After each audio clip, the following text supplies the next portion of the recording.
Boa noite a todos. Então, sejam todos muito bem-vindos, né? Capítulo número 2, né? Meu reino não é deste mundo.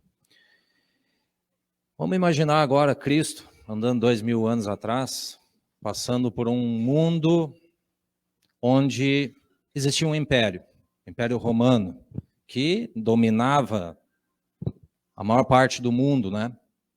Então, e império é muito diferente do que dos tempos que nós vivemos hoje. Né? Existe um imperador, alguém que dita o que quer, da maneira como quer, e todo mundo simplesmente obedece. Não obedeceu, sangue corre. Tá? Então, é assim ou é assim. Tá? É muito diferente de hoje em dia, que nós temos liberdade para nos expressar, temos liberdade até para pensar, né? E naquela época não. Então imagina, aí o Cristo cai de paraquedas naquele local do mundo, no meio do nada, e começa a pregar uma doutrina de amor, de entendimento, de paz, né, de entendimento entre os homens, a falar sobre um Deus, um Criador, que é bom, que Ele é justo, misericordioso, né? Só que aquilo começa a juntar a multidão, aquilo começa as pessoas a gostar daquilo que ele está trazendo, daquela doutrina, né? Aquilo conforta as pessoas e as multidões começam a seguir o Cristo. Muitas pessoas, milhares de pessoas, muitas vezes, seguindo o Cristo. E aos olhos do império, aquilo começa a chamar a atenção. Opa, peraí. Ah, o imperador, peraí, que nesse cantinho desse mundo aqui, quem manda sou eu. Como é que um cara agora sai do nada aqui, está movendo multidões e multidões? Qual que é o interesse dele? Será que ele quer tomar o império? Será que ele quer ser um rei agora? Ele quer, vem com a conversa branda ali para daqui a pouco dar um golpe? Né? Naquela época era assim que funcionava, né? Então a visão do império... Vamos ficar de olho nesse cara. Cristo pode ser um cara perigoso, quer tomar o poder, quer... Né? E aí, bom... E aí o que acontece? Daqui a pouco, como a gente diz, o ditado popular, nem Cristo agradou todo mundo, né?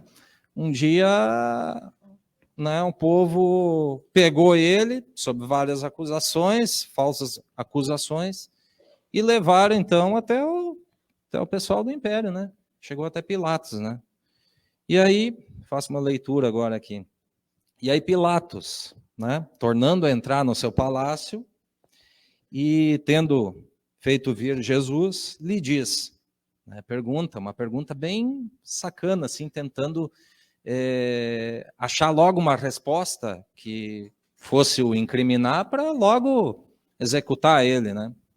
E ele pergunta: sois o rei dos judeus? É uma pergunta bem sacana, assim. E aí Jesus sabiamente responde, né? O meu reino não é desse mundo. Se meu reino fosse desse mundo, minhas gentes teriam combatido para me impedir de cair nas mãos dos judeus. Mas o meu reino não é aqui. E aí Pilatos, ele tenta mais uma vez, assim, né? Então, sois, pois, rei? Mesmo que não é dos judeus, mas é algum rei? Né? Tem alguma intenção de ser o rei? E Jesus replica: vós o dissestes que eu sou rei. Eu não nasci nem vim a este mundo senão para testemunhar a verdade. Qualquer que pertence à verdade, escuta a minha voz. Então Jesus, sabiamente, ele escapa daquilo.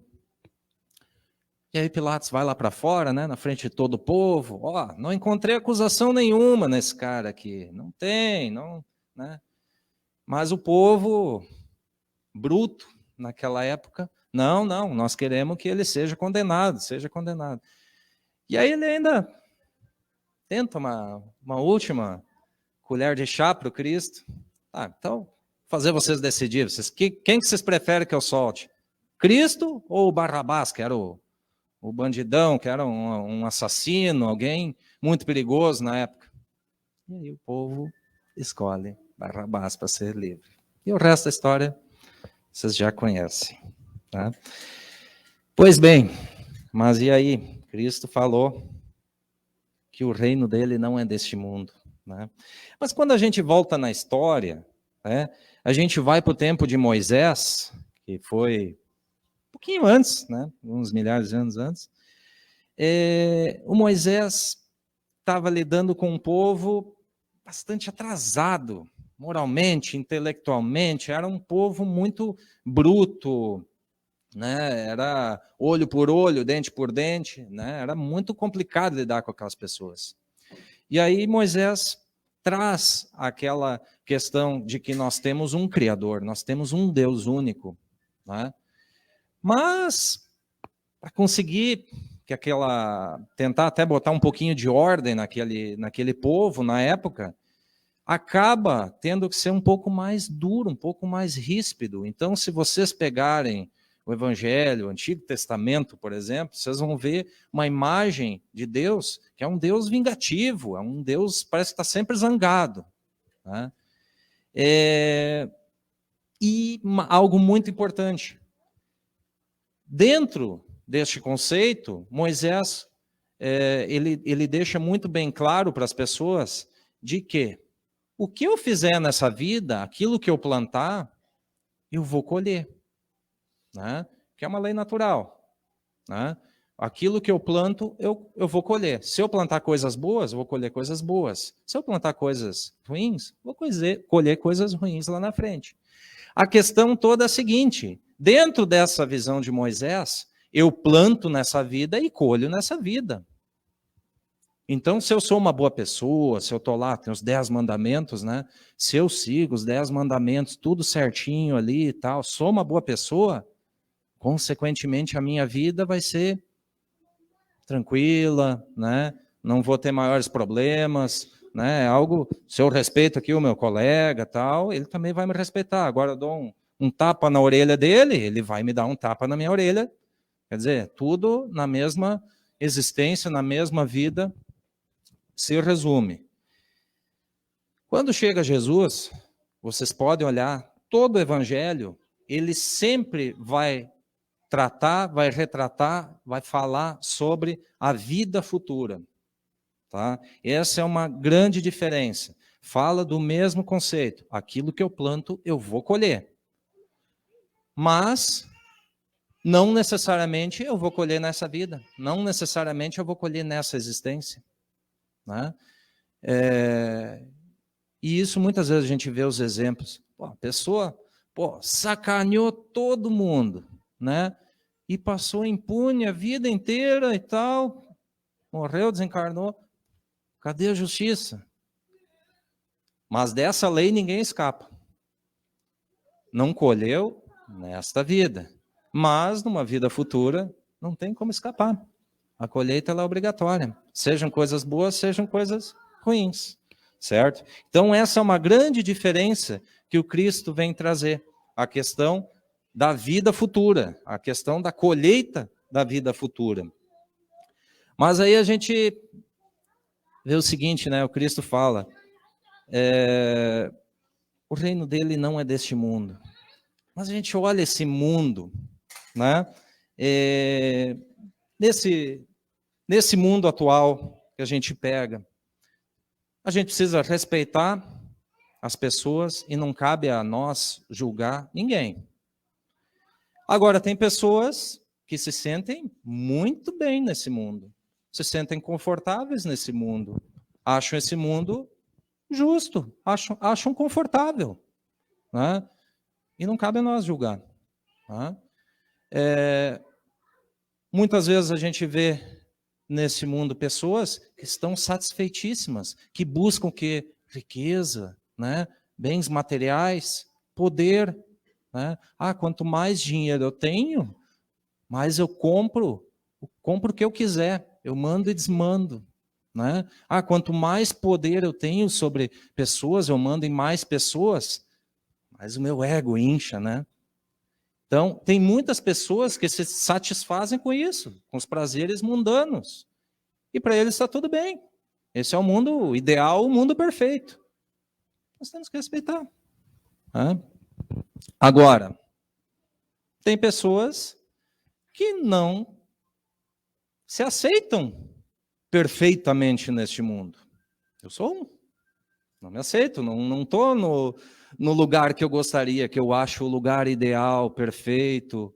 Né? E aí a gente vai ver o seguinte, as pessoas que estão satisfeitas nesse mundo e buscam essa satisfação somente neste mundo, elas têm na mentalidade deles que a gente só vai viver uma vez. Que eu preciso fazer logo tudo aqui, preciso, né, a satisfação aqui, porque eu só tenho essa oportunidade, morreu, acabou. Essa é a visão que essas pessoas têm. Mas quando a gente olha nessa vida, pensar numa vida futura, pensar num mundo ideal, num mundo melhor, né, onde a gente tenha condições morais mais adequadas, pessoas que realmente nos respeitem, pessoas éticas, pessoas corretas, que a gente viva numa sociedade justa, onde a gente enxergue a justiça realmente acontecendo. Né? Então, é porque realmente a gente está querendo, faz um ideal de um outro lugar. Mas aí nós temos uma questão. A gente não vive uma vez só, a gente vai, volta várias vezes, né? E a gente carrega uma roupa, que é a nossa roupagem moral, né? Que é o nosso, tá aqui, ó, na nossa roupa, e a gente não consegue mudar ou esconder isso. A nossa roupa moral está ali. Todas as nossas qualidades, as nossas virtudes e os nossos defeitos. E a gente não consegue fugir disso. Então, muitas vezes, o Alexandre, uma vida passada, nossa, era uma pessoa super egoísta. Aí, desencarnou, foi para a vida espiritual, virou um anjinho e tal, reencarnou, aquele bebezinho lindo e tal, mas é o ambiente, é a educação que recebe dos pais, da escola, da sociedade e tal. Não adianta. Essa roupagem, ela continua. Se eu tinha aquele egoísmo estampado na minha roupagem moral, aquela criança logo vai começar a demonstrar egoísmo. Enquanto ela não aprender, enquanto ela não melhorar esse aspecto, ela vai continuar apresentando aquilo. Tá? Bom, mas e aí? Eu leio o Evangelho, eu compreendi, o Cristo fala da vida futura, tal, né, que ali pode ter algo muito melhor ali na frente e tal. Basta eu acreditar nessa vida futura, basta eu sonhar com isso e deixa as coisas assim como estão, né? Tem gente, de novo, a gente tem que respeitar as ideias de todo mundo. Tem gente que fica esperando que um dia o Cristo volte e que ele vai resolver todos os problemas do mundo. Tem gente que pensa assim. Tem gente que pensa que não vai mudar nada. Né? O dia que eu sair daqui, que eu desencarnar aqui, Deus perdoa. Né? Tem uns errinhos aqui e tal, mas Deus perdoa tal, e eu vou para o céu, ou vou ter a minha vida futura lá na frente, que vai ser mil maravilha. Né? Espera que simplesmente se resolva. Tá? E aí tem uma questão. A verdadeira vida, ela está na vida espiritual. Não entendo errado. A verdadeira vida está na vida espiritual. Não vamos sair cometendo suicídio aí, que não é esse o caminho, é justamente o contrário. Mas a questão toda, a vida está na vida espiritual. Faço uma comparação.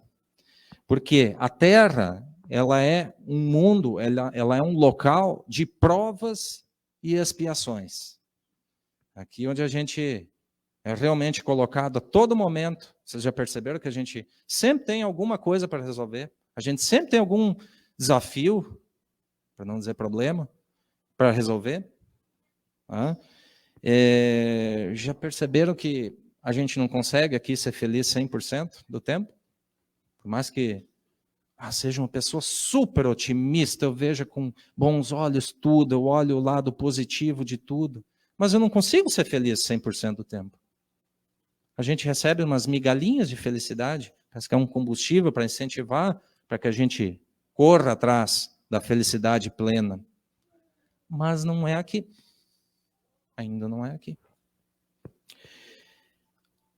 A Terra ela é esse local de provas e expiações. Eu faço um comparativo com um hospital. O que a gente encontra no hospital? Pessoas que estão doentes, pessoas que precisam de ajuda, né, que estão sofrendo. Mesmo comparativo com uma prisão. O que a gente encontra nas prisões? A gente encontra as pessoas com as piores más tendências, vícios. Ali a gente encontra na prisão. E as regiões insalubres? O que a gente encontra ali? Nós vamos encontrar o quê? Habitantes pálidos, fracos, sofrendo, em sofrimento. Eu faço esse comparativo. A Terra, ela é um compilado disso tudo. De um hospital, de uma prisão e de um local insalubre. Percebem que é um local onde é difícil da gente ter uma felicidade plena? Eu sempre digo, gente, eu conheço boa parte desse Brasil. A gente ainda vive nos melhores lugares do Brasil. Qualidade de vida aqui. Mas se a gente pegar mundo, toda a humanidade hoje, é bem baixo. É bem complicado. Bom, a Terra ela é um compilado de tudo isso. Mas aí, o que a gente está fazendo aqui? O que a gente está fazendo num lugar desses, tudo é complicado, é um lugar onde a gente vê as pessoas enfermas, as pessoas estão sofrendo, têm doenças, tem vícios, tem más tendências. Isso a gente enxerga em cada um de nós, todos nós temos isso. Só que não esqueçamos do seguinte, vou repetir, nós temos a nossa roupagem moral. Não tem como a gente disfarçar isso. Enquanto eu tiver com a minha roupinha aqui, vamos imaginar que isso aqui fosse uma cor, que aqui eu ainda estou apresentando mais defeitos do que qualidades e virtudes, eu não tenho como ir para um lugar um pouco melhor. Eu ainda vou ter que estar aqui. Porque aqui a gente fala de frequência, vibração, é onde a gente se encontra. É aqui onde é o local do nosso merecimento ainda. Por quê? Aqui é um lugar onde existe a oportunidade de nós melhorarmos, onde tem a oportunidade de nós crescermos, de nós praticarmos tudo aquilo que o Cristo falou. A oportunidade de nós realmente crescermos moralmente, de nós nos lapidarmos, de nós mudar a nossa roupinha, mudar a cor da roupa, Se a gente se lapidar, deixar aquelas más tendências, se a gente conseguir cortar aqueles vícios, melhorar alguns passos, alguns degraus nisso ali, nossa roupinha vai mudando. E aí realmente a gente vai chegar cada vez mais próximo de esferas mais felizes, onde existe realmente a felicidade plena. Isso é um trabalho de cada um de nós. Gente,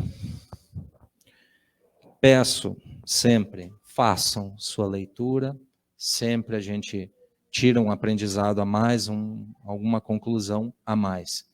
E fica o nosso dever de casa, Eu sempre brinco. Vamos botar em prática, vamos se desafiar. Não adianta a gente só ouvir, esperar que a inércia, que o mundo vai resolver. Depende de cada um de nós fazer a sua caminhada, a sua melhora. Certo? Fiquem todos com Deus, que assim seja.